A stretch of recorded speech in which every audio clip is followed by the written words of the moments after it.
We are going to have a conversation now with the now longest-serving Prime Minister of Israel. Benjamin Netanyahu is going to be joining us in just a moment. When he was last with us in 2022, he had just secured a historic re-election. Since then, he has led his nation through its darkest days, the horrors of October 7th, and a two-year war that has reshaped the region but caused death and destruction and led to protests around the world. Today, Israel stands at a defining crossroads, having succeeded in militarily dismantling the infrastructure of its enemies, but finding itself condemned by so many parts of the world in the process. So where does Israel go from here? That is the question. Please welcome Prime Minister Benjamin Netanyahu. Mr. Prime Minister, thank you so very, very much for joining us. Here's where I want to start the conversation, if I could.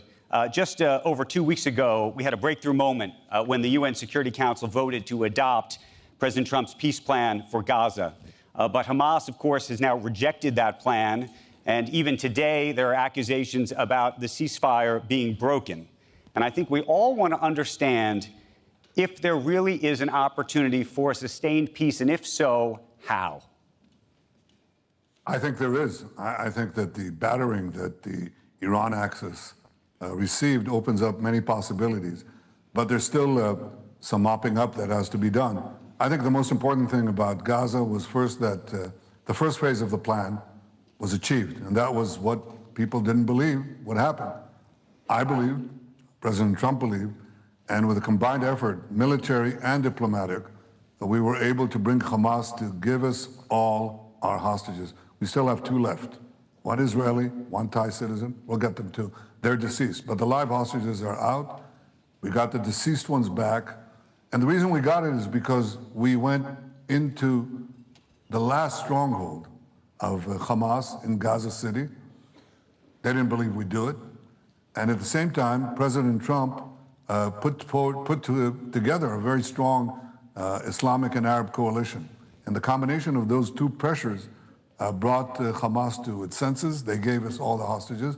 And now we have the second phase. The second phase is to disarm Hamas and demilitarize Gaza. I think there's a third phase, which is to de-radicalize the Gazan population from 60 years of incredible incitement, incredible brainwashing, which has really has to be changed. But the first phase is you've got to get rid of Hamas. Now, that is going to happen in one of 2 ways. It could happen with an international force that the United States is trying to put together, and I hope they succeed. And if not, as President Trump has said, and I've said, it can be done the easy way or the hard way. The hard way is that we'll have to do it. I hope we don't, because I don't want to spend more blood and treasure, especially blood, of the Israelis, or for that matter, of Gazans. But if it needs to be done, Hamas can't stay there, and they won't. Mr. Prime Minister, you spoke to President Trump, I believe, on the telephone earlier this week.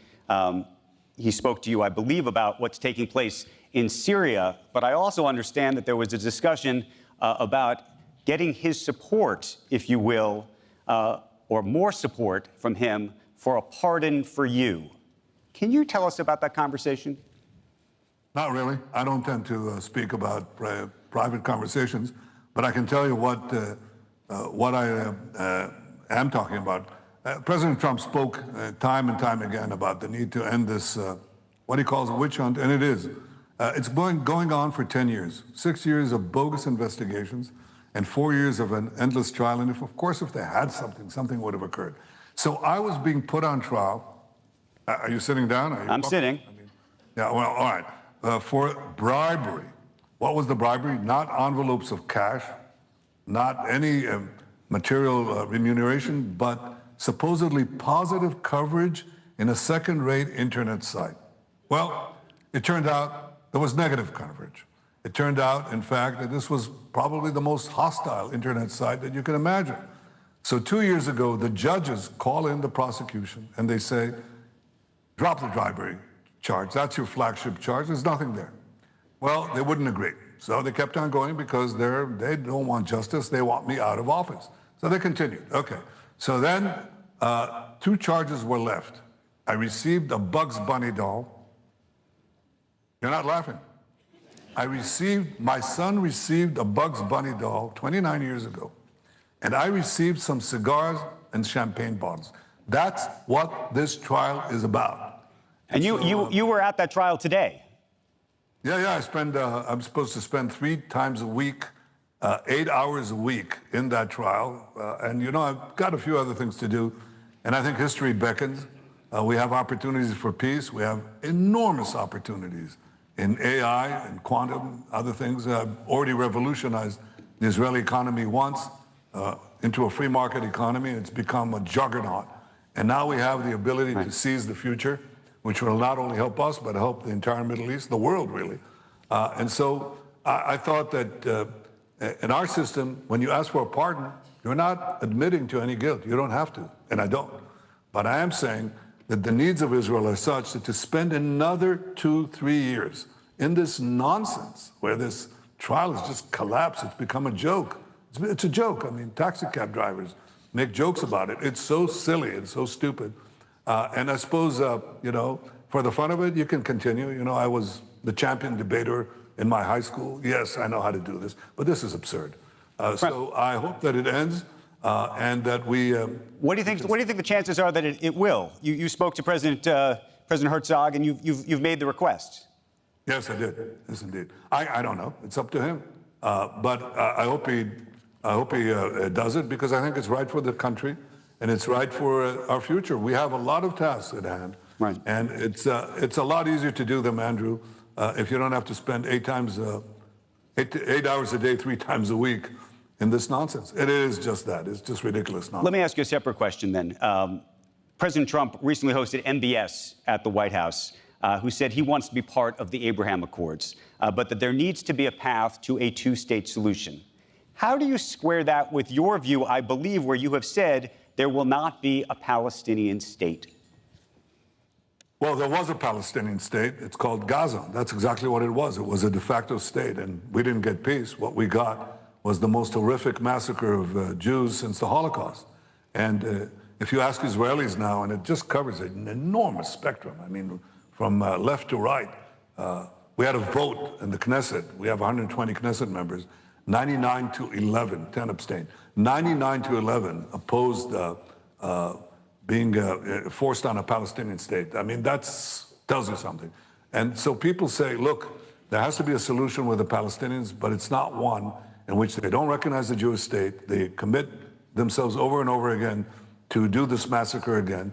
They indoctrinate their children with textbooks that are calling for children to become suicide bombers. And they pay for slaying. I mean, the more Jews you kill, the more you're paid. I mean, this whole thing is not where it's going to go. We'll have to find a path for peace, and I think it begins in Gaza by removing Hamas and offering it a different future. But you ask, how do we square that away? Well, people didn't believe that we'd get peace with 4 Arab states in the Abraham Accords. And I worked on that in secret with President Trump's team. I had 3 guys in my office who knew about it. And there were public statements that were made, and everybody said it's not going to happen. But it did. I think there's a very strong interest to advance that peace. It's got to be peace based on security. Israel will not sacrifice its security. But I think that we can do great things. I think we can break out for peace accords not only with one country, I think with many countries, including Islamic countries outside the region. And that's what I hope to achieve once I can free myself of this absurdity. And I will. Let me ask you a separate question then. The Palestinian Authority, whether you like them or not, is, I think right now, the legitimate representative of the Palestinian people. And you cooperate with them in the West Bank on security, for example. And so the question is, why wouldn't you cooperate with them on the civil administration of Gaza? I think the Palestinian Authority was in Gaza. We've already tried that. And they were kicked out summarily. They're very corrupt. They've never had elections. I go to elections every few years. I'm happy that I win them. But we have a free society and people make up their mind. That's not what happens in in Judea, Samaria, the West Bank. The Palestinian Authority just doesn't have elections. They have this petrified structure. And it's true. I said to my people, no, we're not going to bring them down. even though I have a lot of people who are egging me to do that. But we'll keep them at bay. And the most important thing is we'll demand genuine reforms. They cannot teach their children to become suicide bombers. They cannot pay for slay. They cannot pay terrorists to kill more Jews. They cannot call their government buildings against mass murderers of Jews. I'm sitting in our government building right now. It's not named after mass murderers. In fact, when we had a case of a Jew who came into a mosque and just killed people at random, deliberately, we all condemned it. I condemned it. That's not what they do. They lord it over. They say it's great. So that's not a partner for peace. But I think there are other possibilities, and I think we'll get Palestinians who really want a future to take over Gaza eventually. And by the way, right now there are Palestinians in Gaza who are fighting Hamas because they say enough of this tyranny of terror. And these people, they don't want the PA, the Palestinian Authority. They don't want Hamas. They want to be the masters of their own destiny. And I think we should give them a chance. Okay, I have a reputational question for you. It's about you, it's about the Jewish people, it's about Israel. And I'm an American Jew.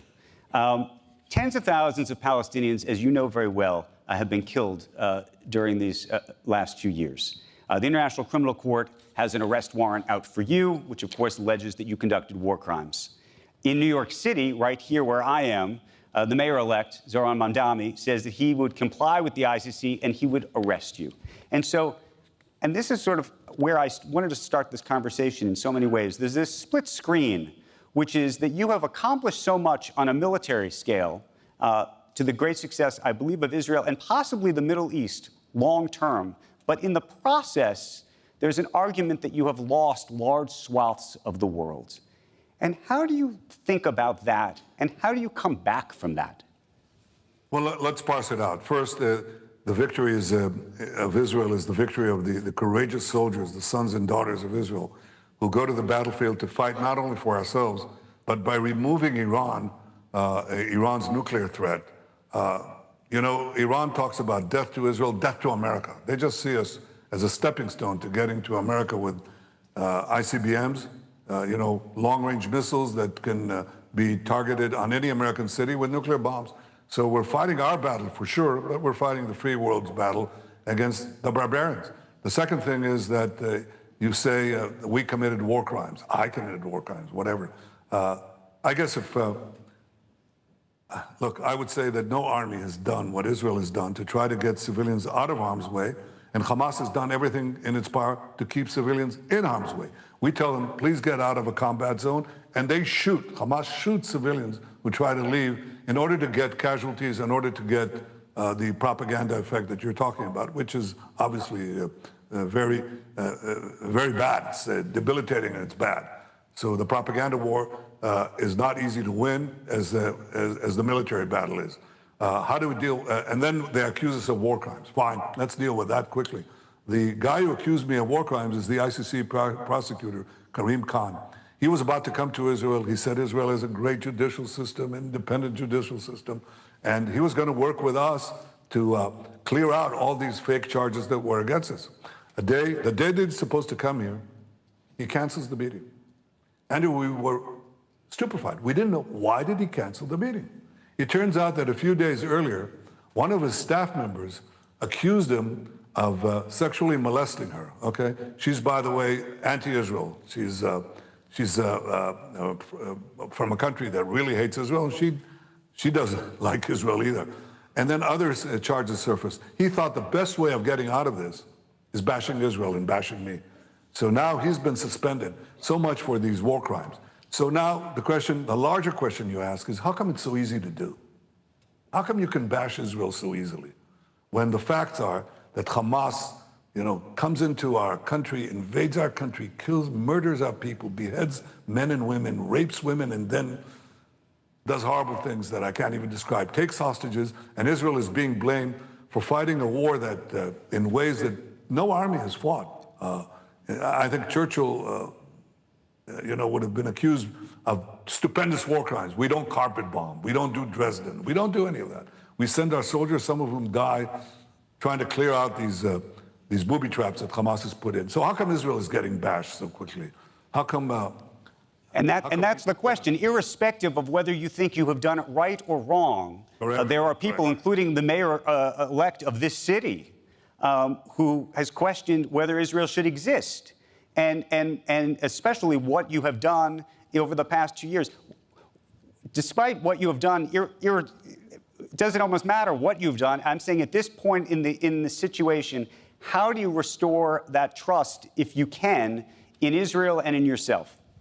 You know, Andrew, my father was a great historian of medieval Spain and the Inquisition, and he wrote a lot about anti-Semitism. And he basically said, and I think you can verify this easily, that anti-Semitism has been with us for several millennia, okay? And it's been the story of the Jewish people. We've been maligned again and again and again. In the Middle Ages, we were accused of slaughtering Christian children for their blood to bake matzahs for Passover. We were spreading vermin. We were poisoning the wells. And these deformations always led to violence, always led to expulsions, to massacres, all culminating in the greatest massacre of them all, the Holocaust. What has changed with Israel is not the disappearance of anti-Semitism, because the same lies that were leveled at the Jewish people are now being leveled at the Jewish state. There was a respite after the Holocaust, but it was only a brief interlude. So it's come back with full force. What has changed is not the vilification, but our ability to defend ourselves against those would-be annihilationists who want to destroy us and wipe us off the map. That we do. We defend ourselves on the battlefield courageously, with incredible courage and incredible innovation and brilliance. But at the same time, we recognize, and I recognize, that we have a battle for the truth. We have a battle for the feuds with bots.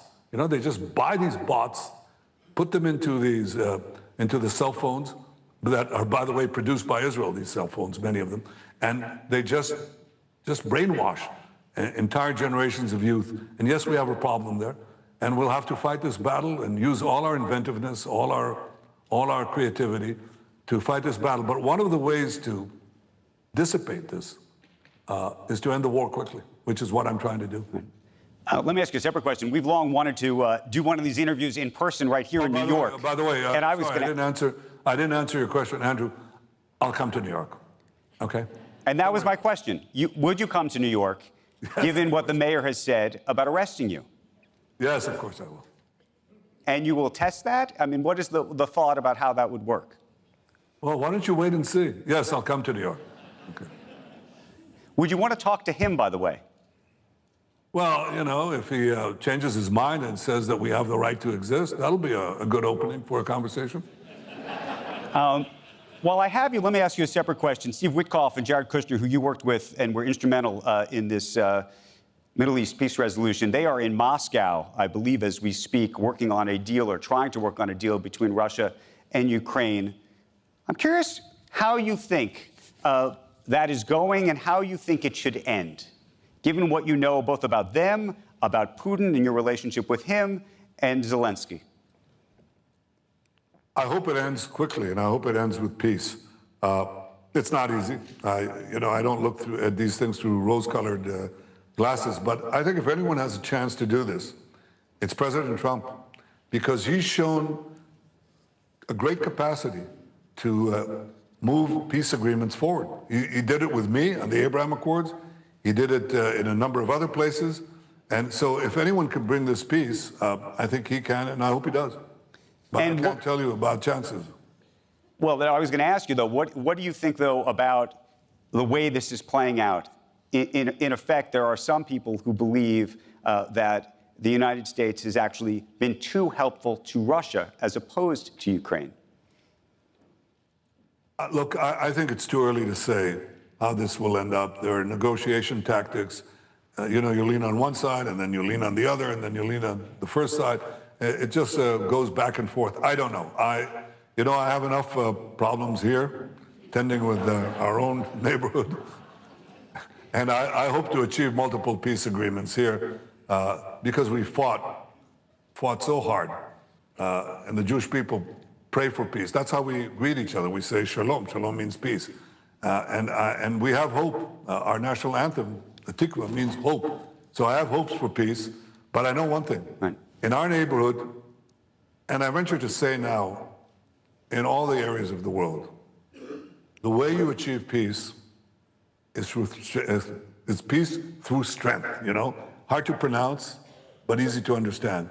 If you're weak, you invite aggression, and nobody makes peace with the weak. You make peace with the strong. Israel has become a strong country, even though we're very small. We're only 10 million people.